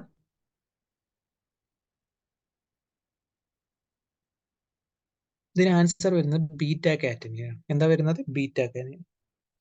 അതായത് നോക്കിക്കോളൂട്ടോ, ഞാൻ ഒരു സംഭവം പറഞ്ഞുതരാം. ഒരു ഫ്രോഗ് എഗ് ഉണ്ടാവുമല്ലോ. എഗ്ഗിന് ഫെർട്ടിലൈസേഷൻ നടന്നിട്ട് എംബ്രിയോ ഉണ്ടാവില്ലേ? ഓക്കെ, എന്തുണ്ടാവും? എംബ്രിയോ ഉണ്ടാവും, ശരിയല്ലേ? എംബ്രിയോന്റെ ഈ ഭാഗത്ത് നമ്മൾ എന്താക്കി കൺസിഡർ ചെയ്തു? ഡോർസൽ ആയിട്ട് കൺസിഡർ ചെയ്തു. എന്തായിട്ട് കൺസിഡർ ചെയ്തു? ഡോർസൽ. ഡോർസൽ പോൾ എന്നൊക്കെ കേട്ടിട്ടില്ലേ നിങ്ങൾ? Okay, dorsal pole. അതിന് നേരെ ഓപ്പോസിറ്റ് ഉള്ള ഭാഗം എന്ത് പറയും? വെജിറ്റൽ പോൾ എന്ന് പറയും. എന്ത് പറയും? Vegetal pole. ക്ലിയർ ആണോ? Vegetal pole. ഓക്കെ, ഡോർസൽ പോളിൽ ഒരു എൻസൈം എപ്പോഴും ഉണ്ടാവും, അല്ല ഒരു ഫാക്ടർ എപ്പോഴും ആക്ടിവേറ്റ് ആവും. ആ ഫാക്ടറിന്റെ പേരാണ് ബീറ്റ കാറ്റനിൻ. എന്താണ്? ബീറ്റ കാറ്റനിൻ. ഞാൻ ആൻസർ സൊല്യൂഷൻ ഉണ്ടാക്കി തരുമ്പോൾ ഞാൻ അതിൽ എഴുതുന്നുണ്ട് ബീറ്റ കാറ്റനിൻ എന്ന് പറയും. ഓക്കെ, നമ്മൾ ഓപ്ഷനിൽ കൊടുത്തിട്ടുണ്ട്. വെജിറ്റൽ പോളിൽ എപ്പോഴും രണ്ട് ആളുകളാണ്. ഒന്ന് വെജ് വെജിറ്റൽ പോൾ, വെജ് 1, ഒന്ന് വെജ് 1. എഴുതാൻ പറ്റുന്നില്ല, മനസ്സിലാവുമെന്ന് കരുതുന്നു. പിന്നെ എന്തുണ്ട്? വെജ് 2 ഉണ്ട്. ഓക്കെ, ഞാൻ ഷോർട്ടാക്കി ചെയ്ത്. പക്ഷെ ഇവിടെ ഒരു റീജിയൻ കിടക്കുന്നുണ്ട്. ഈ ഒരു റീജിയൻ ഉണ്ടല്ലോ, ഇവിടെ ഒരു റീജിയൻ ഉണ്ട്. അവിടെ ആരുണ്ട്? ഇവിടെ ഈ ഒരു രണ്ട് റീജിയൺ ഓവർലാപ്പ് ആവും. അതായത് ഈ റീജിയനിൽ ആരൊക്കെ ഉണ്ടാവും? വെജ് 1 ഉണ്ടാവും, വെജ് 2 ഉണ്ടാവും, ബീറ്റ കാറ്റനിൻ ഉണ്ടാവും. ആരുണ്ടാവും? ബീറ്റ കാറ്റനിൻ ഉണ്ടാവും. ഓക്കെ, ക്ലിയർ ആണോ?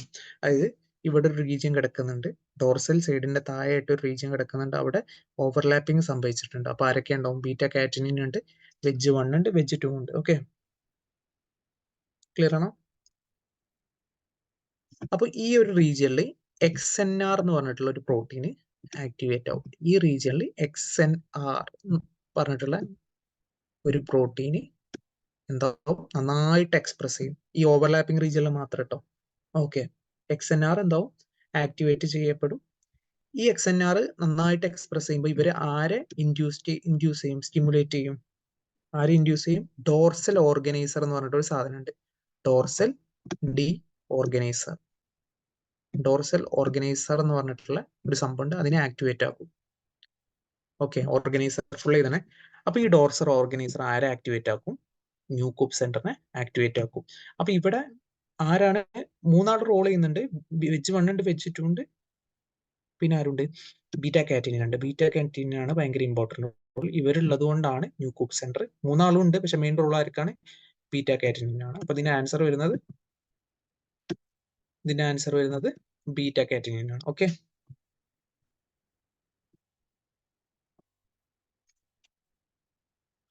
ഇതിന്റെ ആൻസർ ആർക്കെങ്കിലും പറയാം? നിങ്ങൾ പഠിച്ചിട്ടുണ്ടാവും, സാറ് പറഞ്ഞപ്പോൾ നിങ്ങളോട് പറഞ്ഞിട്ടുണ്ടാവും ഇതിന്റെ ആൻസർ. അല്ല, ഈ ടോപ്പിക് നിങ്ങൾക്ക് പഠിപ്പിച്ചു തന്നിട്ടുണ്ടാവും. നോക്കിയിട്ട് പറയണേ. 48-1. പിന്നെ നിങ്ങൾ ഈ ക്ലാസ് കഴിഞ്ഞിട്ട് പിന്നെ ഇങ്ങനെ ക്വസ്റ്റ്യൻ നോക്കുമ്പോൾ എന്തെങ്കിലും സംശയം ഉണ്ടെങ്കിൽ അതായത് ഓരോ ടീച്ചേഴ്സും ആയിരിക്കുമല്ലോ ടോപ്പിക് എടുത്തിട്ടുള്ള, അവരോട് ചോദിക്കണേ. ഇപ്പൊ ഞാൻ പറഞ്ഞതിൽ എന്തെങ്കിലും സംശയം ഉണ്ടെങ്കിൽ എന്നോട് ചോദിച്ചാൽ മതി. ഡെവലപ്മെന്റ് ബയോളജി ആണെങ്കിൽ വിഷ്ണു സാറ് എല്ലാ കാര്യങ്ങളും ക്ലിയർ ചെയ്ത് തരും. ഓരോ ടീച്ചേഴ്സിന് സ്ക്രീൻഷോട്ട് അയച്ചു കഴിഞ്ഞാൽ അവർ കറക്റ്റ് ആൻസർ പറയും. ഞാൻ എന്തായാലും ഇവിടെ എല്ലാം എക്സ്പ്ലെയിൻ ചെയ്യുന്നുണ്ട്. നമുക്കെല്ലാം ചിലപ്പോൾ ചെയ്യാൻ പറ്റില്ല. ഓക്കെ, നമുക്ക് സമയത്തിന്റെ പ്രശ്നമുണ്ട്. ഇതിന് ആൻസർ എന്താ വരുന്നത്? Primitive streak is derived from. ഇത് ഓർത്ത് വെക്കണം കേട്ടോ. ഇതിന് ആൻസർ വരുന്നത് ആന്റീരിയർ എപ്പിപ്ലാസ്റ്റ്. ഇതിന് ആൻസർ വരുന്നത് എന്താ? ആന്റീരിയർ എപ്പിപ്ലാസ്റ്റ് ആണ്. Okay, the primitive streak originated from anterior epiblast and appears as an elongating groove, okay, on the dorsal surface of epiblast. Clear ആണോ? ഇതിന് ആൻസർ വരുന്നത് ആന്റീരിയർ എപ്പിബ്ലാസ്റ്റ്. ഈ ഹെൻസൺ നോഡ്, ബ്ലാസ്റ്റോസീൽ, ഹൈപ്പോബ്ലാസ്റ്റ്, ഇതൊക്കെ ഡെവലപ്മെന്റ് ബയോളജിയിൽ ഭയങ്കര ഇമ്പോർട്ടന്റ് ആയിട്ടുള്ള ഭാഗങ്ങളാണ്. ഇതൊക്കെ ഓരോന്ന് നിങ്ങൾ നോക്കണം. ഓക്കെ, DB നിങ്ങൾ ക്ലാസ് എടുത്തിട്ടുണ്ടാവല്ലോ, അതിലെല്ലാം പറഞ്ഞിട്ടുണ്ടാവും. അപ്പൊ എന്താ ജസ്റ്റ് നോക്കിയാൽ മതി. ഈ എന്താ ഹെൻസൺസ് നോഡൊക്കെ എവിടെ നിന്നാണ് വരുന്നത്, എന്താണ് സംഭവം, അതൊക്കെ പഠിക്കണം. പിന്നെ അതുപോലെ നിങ്ങൾക്ക് ബൈക്കോയിഡ് ജീന് ഒക്കെ ഉണ്ടാവും, ഹഞ്ച് ബാക്ക് പ്രോട്ടീൻ. അപ്പൊ അതിനെ കുറിച്ചൊക്കെ നോക്കണം കേട്ടോ. ബൈക്കോയിഡ് ബൈക്കോയിഡ് ബൈക്കോയിഡ് ഇതൊക്കെ ഡെവലപ്മെന്റ് ബയോളജിയിൽ വരുന്ന ഹഞ്ച് ബാക്ക് ഇതൊക്കെ ഒന്ന് നോക്കണം. ബൈക്കോയിഡ്, ഹഞ്ച് ബാക്ക്, അങ്ങനെ ഒരുപാട് പ്രോട്ടീൻസുകൾ വരുന്നുണ്ട്. അതായത് നമ്മൾ ഈ ഡ്രോസോഫില പറഞ്ഞാൽ എന്താ പറയുക, നമ്മളിപ്പോ വീട്ടിലെ ഒരു പഴമൊക്കെ നമ്മൾ ഓപ്പൺ ആക്കി വെച്ച് കഴിഞ്ഞാൽ അതിൽ ഒരുപാട് ചെറിയ ചെറിയ പാറ്റകൾ വരില്ലേ, ചെറിയ ചെറിയ പ്രാണികൾ, അവരാണ് എന്ത് ഡ്രോസോഫില എന്ന് പറയുന്നത്. അപ്പൊ അവരുണ്ടാവുമ്പോൾ അവരുടെ എഗ് അതിന് ആന്റീരിയർ റീജിയനും പോസ്റ്റീരിയർ റീജിയനും ആക്കണം. അപ്പൊ ആന്റീരിയർ റീജിയനെ ഉണ്ടാവാൻ സഹായിക്കുന്ന പ്രോട്ടീനാണ്, അല്ലെങ്കിൽ ഒരു RNA പ്രോട്ടീനാണ് ബൈക്കോയിഡ്. പിന്നെ ഹഞ്ച് ബാക്ക് ഉണ്ട്, അങ്ങനത്തെ ഒരുപാട് സംഭവങ്ങളുണ്ട്. അപ്പൊ ഇതൊക്കെ ഒന്ന് നോക്കണം. സാറ് പറഞ്ഞു തന്നിട്ടില്ലെങ്കിൽ സാറിനോടൊന്ന് ചോദിച്ചാൽ മതി, സാറ് പറഞ്ഞു തരും. കാരണം ഇത് അത്ര ഡീറ്റെയിൽ ആയിട്ട് പോണ്ട, ഇഫ് ചോദിച്ചു കഴിഞ്ഞാൽ നിങ്ങൾക്ക് എഴുതാൻ പറ്റുമല്ലോ, അതുകൊണ്ടാണ് ഞാൻ പറയുന്നത്. അനാപ്സിഡ് ഇത് നമ്മളുടെ ഒരു വെർട്ടിബ്രേറ്റ് എന്നാണ് ചോദ്യം വന്നിട്ടുള്ളത്. ഇത് ബേസിക് ആണ്. Anapsid skull is a characteristics of. Anapsid എന്ന് പറഞ്ഞാൽ ഇപ്പൊ നമ്മളുടെ ഈ തലയുടെ രണ്ട് സൈഡിൽ ഒരു ഹോൾ ഉണ്ടെങ്കിൽ നമ്മൾ ഡയാപ്സിഡ് എന്ന് പറയും അല്ലെ, അങ്ങനെ പറയാറുണ്ട്. ഇപ്പോ ഒരു ഹോളുള്ള ഉണ്ടാവും, ചിലപ്പോൾ ഹോളേ ഉണ്ടാവില്ല, അതാണ് അനാപ്സിഡ്. അനാപ്സിഡ് പറഞ്ഞാൽ എന്താ, അവിടെ ഹോളേ ഉണ്ടാവില്ല. അപ്പൊ അത് കാണിക്കുന്നത് ആരാണ്? ഇതിന് ആൻസർ വരുന്നത് ടേർട്ടിൽ. ആൻസർ എന്താ വരുന്നത്? ടേർട്ടിൽ. ഞാൻ ചിലത് വിട്ടിട്ടുണ്ടെങ്കിൽ നോക്കണം കേട്ടോ നിങ്ങൾ, നമുക്ക് സമയമില്ല എല്ലാം കവർ ചെയ്യാൻ. A fish that spend its adult life in sea water but migrates to fresh water for spawning is. എന്താ ഇതിന്റെ ആൻസർ അറിയാം?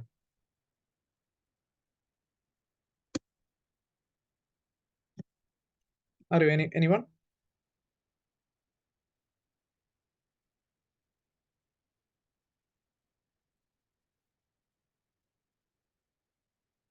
കാറ്റഡ്രാമസ് ഉണ്ട്, അനാഡ്രാമസ് ഉണ്ട്.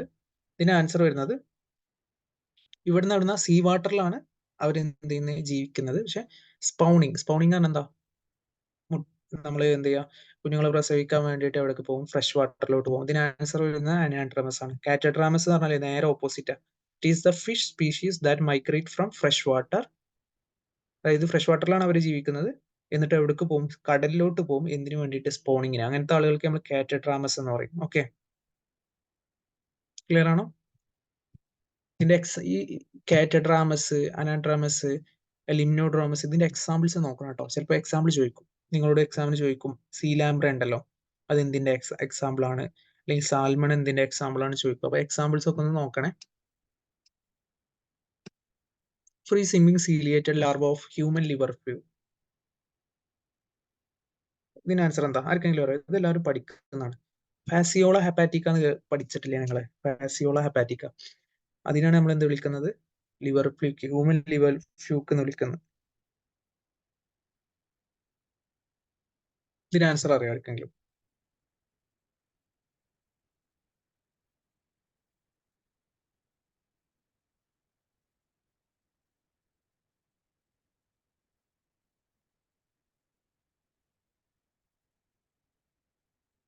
ഹ്യൂമൻ ലിവർ ഫ്ലൂക്കില് ഫാസിയോള മാത്രമല്ല കേട്ടോ, ലിവർ ഫ്ലൂക്ക് പറഞ്ഞാൽ ഒരുപാട് പാരസൈറ്റുകൾ ഉണ്ട്.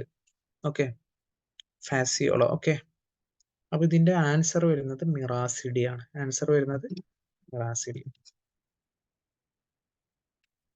നിങ്ങളുടെ എക്സാമിന് ഇവിടെ സീലിയേറ്റഡ് ലാർവ എന്നാണ് ചോദിച്ചത്. സീലിയേറ്റഡ് ലാർവ ആകുമ്പോൾ മിറാസിഡിയം. നിങ്ങളുടെ എക്സാമിന് എന്ത് ചോദിച്ചു?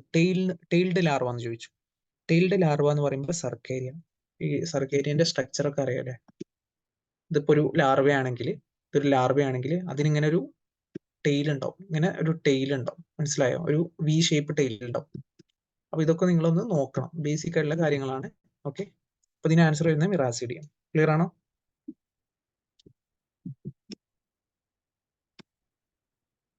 അപ്പോ 51ന്റെ ആൻസർ വരുന്നത് മിറാസിഡിയം.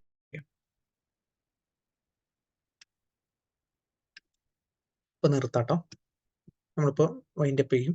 1-2 ക്വസ്റ്റ്യൻ കൂടെ നോക്കാം. ഇതിന്റെ ആൻസർ വരുന്നത് arrange the events of virus application in host cell.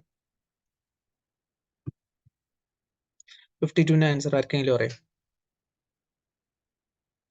ഒന്ന് അസ്യൂം ചെയ്ത് നോക്കി, ഞാൻ പറയാം. ഓക്കെ, ഇതിന് ഓപ്ഷൻ വരുന്നത് ACDP ആണ്. ഇതാണ് കേട്ടോ ഓപ്ഷൻ, ACDP. ഒന്നാമത് എന്താ അറിയോ, ഇതിപ്പോ ഒരു ബാക്ടീരിയ, വൈറസ് എന്ന് പറഞ്ഞാൽ എന്താ ബാക്ടീരിയോഫേജ. അപ്പൊ ഒരു വൈറസ് വരും, വൈറസ് വന്നിട്ട് അറ്റാച്ച് ചെയ്യും, അറ്റാച്ച് ചെയ്തു അല്ലെ. അറ്റാച്ച് ചെയ്ത് ഈ വൈറസിന്റെ ഉള്ളിലത്തെ സാധനം ഉണ്ടല്ലോ അത് നേരെ ബാക്ടീരിയന്റെ ഉള്ളിൽ കൊടുക്കും. അപ്പൊ രണ്ടാമത്തെ എന്താ, റിലീസ് ഓഫ് ജീനോമിക് മെറ്റീരിയൽ, വൈറസിന്റെ ജീനോമിക് മെറ്റീരിയലിനെ ഹോസ്റ്റ് സൈറ്റോപ്ലാസത്തിലോട്ട് റിലീസ് ചെയ്യും. മൂന്നാമത് ഡി ഓപ്ഷൻ ആണ്. അതായത് ഇപ്പൊ ഇതിന്റെ ഉള്ളിൽ വൈറസിന്റെ ജീനോം വന്നല്ലോ, DNA RNA ഒക്കെ വന്നല്ലോ, ഇവര് സ്പ്ലിറ്റ് ചെയ്യാൻ തുടങ്ങും. അങ്ങനെ ഒരുപാട് വൈറൽ ജീനോം ഉണ്ടാവും. ഓക്കെ, അതാണ് ഇത്. ക്ലിയർ ആണോ? പിന്നെ പാക്കിംഗ് ഓഫ്, ഇപ്പൊ ഉണ്ടായ DNA അതായത് ഒരു വൈറസ് എന്ന് പറഞ്ഞാൽ അതിന്റെ ഉള്ളിൽ ആരുണ്ടാവും, അതിന്റെ ജനറ്റിക് മെറ്റീരിയൽ ഉണ്ടാവും, അതിനെ കവർ ചെയ്തിട്ട് ആരുണ്ടാവും, ഒരു പ്രോട്ടീൻ കോട്ട് ഉണ്ടാവും. അപ്പോൾ ഈ ഒരു വൈറൽ ജീനോമിനെ പ്രോട്ടീൻ വെച്ചിട്ട് പ്രോട്ടീൻ കോട്ട് കൊണ്ട് കവർ ചെയ്യാം. ഓക്കെ, ഇതിൽ 4 ആള് പറഞ്ഞിട്ടുള്ളൂ. ചിലപ്പോൾ അഞ്ചാമതൊരു സ്റ്റെപ്പ് കൊടുക്കും. എന്ത് അഞ്ചാമത്തെ സ്റ്റെപ്പ് ആയിട്ട് എന്ത് കൊടുക്കും അറിയാം? ചിലപ്പോൾ റിലീസ് എന്ന് കൊടുക്കും. അതായത് കുറച്ച് കഴിഞ്ഞാൽ ഈ വൈറസ് എന്താവും, ഇവര് ബേസ്റ്റ് ആവും, പൊട്ടും. വിൽ ബേസ്റ്റ്, അതറിയാലോ. ലിറ്റിക് സൈക്കിളും ലൈസോജനിക് സൈക്കിളിനെ കുറിച്ചൊക്കെ നിങ്ങൾക്ക് അറിയുന്നുണ്ടാവുമല്ലോ. ഓക്കെ, ക്ലിയർ ആണോ? ഇനി അടുത്ത ക്വസ്റ്റ്യൻ എന്താ? ഓൾമോസ്റ്റ് നമുക്ക് നിർത്താട്ടോ, ഒരു 2 ക്വസ്റ്റ്യൻ കൂടെ നോക്കാം. ഓക്കെ, ഏതെങ്കിലും ഒരു ക്വസ്റ്റ്യൻ ഇത് നോക്കാം, കുറച്ച് ലെങ്ത് ചെയ്തുകൊണ്ട്. Arrange the following steps involve in the phagocytosis of bacterium by macrophage. നിങ്ങൾ ഫാഗോസൈറ്റോസിസ് പഠിച്ചിട്ടില്ലേ ബാക്ടീരിയത്തിന്റെ? അപ്പോൾ അതിന്റെ ഒരു സ്റ്റെപ്പ് എങ്ങനെയാണ്, ഇതൊന്ന് ഓർഡറിലാക്കി തരും. ഓക്കെ,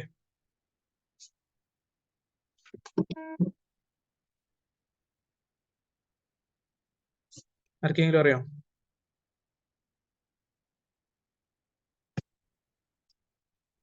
നോക്കിക്കോളൂട്ടോ, ഞാൻ കാണിച്ചു തരാം.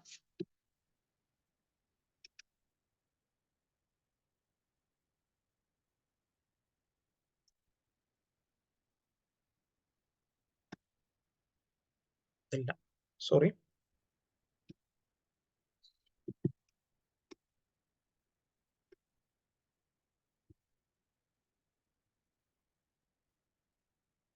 വെയിറ്റ് ചെയ്യണേ, ഞാൻ സ്ട്രക്ചർ വെച്ചിട്ട് പഠിപ്പിച്ചു തരാം.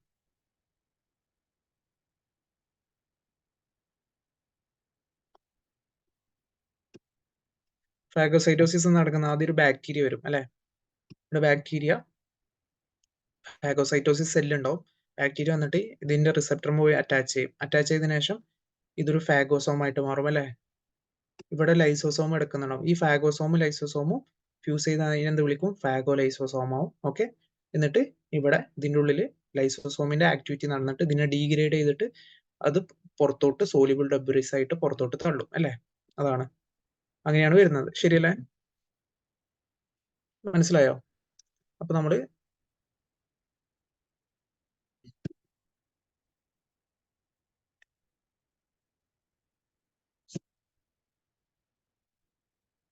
ക്വസ്റ്റ്യനിലോട്ട് പോവാം. ഇതിന് ആൻസർ വരുന്നത് DCAB ആണ് കേട്ടോ. ആൻസർ വരുന്നത് DBAC ആണ്. ഡി എന്താ? First, bacterium becomes attached to membrane invagination called pseudopodia. Pseudopodia അറിയില്ലേ? പിന്നെന്താ അടുത്ത സ്റ്റെപ്പ്? ബി ആണ്, bacterium is ingested and forming phagosome. മൂന്നാമത്തെ എന്താ? A, phagosome fuses with lysosome. പിന്നെ bacterium is killed and then digested by lysosomal enzyme. Okay, clear ആണോ? ഞാൻ slow ആക്കുന്നത് നിങ്ങൾക്കൊന്ന് ഓർക്കാൻ വേണ്ടിയിട്ടാണ്.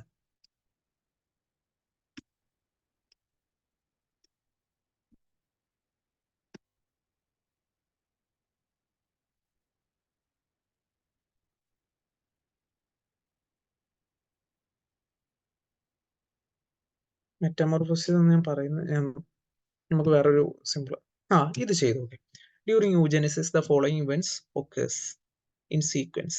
പറയൂ, ഇതിന് ആൻസർ എന്താ വരുന്നത്? എല്ലാവർക്കും അറിയുന്നുണ്ടാവും ഇതിന് ആൻസർ വരിക. ഫസ്റ്റ് ഇതാണ്, പ്രൈമോഡിയൽ ജെം സെല്ലിന് മൈറ്റോസിസ് നടക്കും അല്ലെ. പിന്നെ എന്ത് നടക്കും? ഊഗോണിയ അണ്ടർഗോ പ്രൈമോഡിയൽ ജെം സെല്ലിന് മൈറ്റോസിസ് നടന്നിട്ട് ഊഗോണി ഉണ്ടാവും. ഊഗോണിനെ കുറിച്ച് അറിയില്ലേ? എന്നിട്ട് എന്ത് സംഭവിക്കും? പ്രൈമറി യൂസൈറ്റിന് എന്ത് നടക്കും? മിയോസിസ് നടക്കും. മിയോസിസ് ആണ് സെക്കൻഡറി യൂസൈറ്റ് കിട്ടും. അതിന് എന്ത് നടക്കില്ല? മിയോസിസ് നടക്കുന്നുണ്ട്, പക്ഷെ എന്താവും? അറസ്റ്റ് ചെയ്യപ്പെടും. പിന്നെ മിയോസിസ് 1 അറസ്റ്റ് ചെയ്യപ്പെടും, മിയോസിസ് 2 അത് കംപ്ലീറ്റ് ആവുക. ശരിയല്ലേ? ഓക്കെ, അപ്പൊ ഞാൻ ഇവിടെ നിർത്താണ്, വൈൻഡ് അപ്പ് ചെയ്യാണ്. ക്ലിയർ ആണോ? വേറെ നിങ്ങൾ സംശയങ്ങൾ ആർക്കെങ്കിലും ഉണ്ടോ? ആർക്കെങ്കിലും സംശയങ്ങളുണ്ടോ?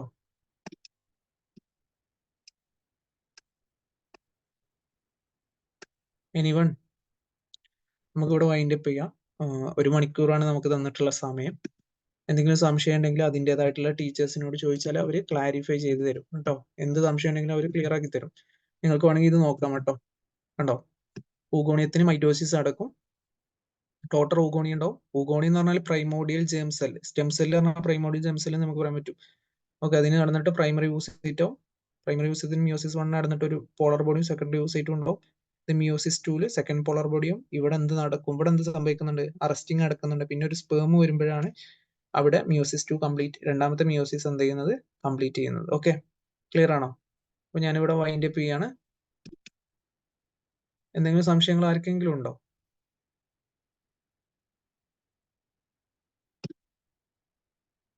Okay, thank you. നന്നായിട്ട് നോക്കണം, എക്സാം അടുക്കാറായി. ടെൻഷൻ ഇല്ലാതെ ക്ലാസ്സുകളൊക്കെ ഒന്ന് കവർ ചെയ്യണം, മാക്സിമം ക്വസ്റ്റ്യൻ ചെയ്യണം. Okay, thank you.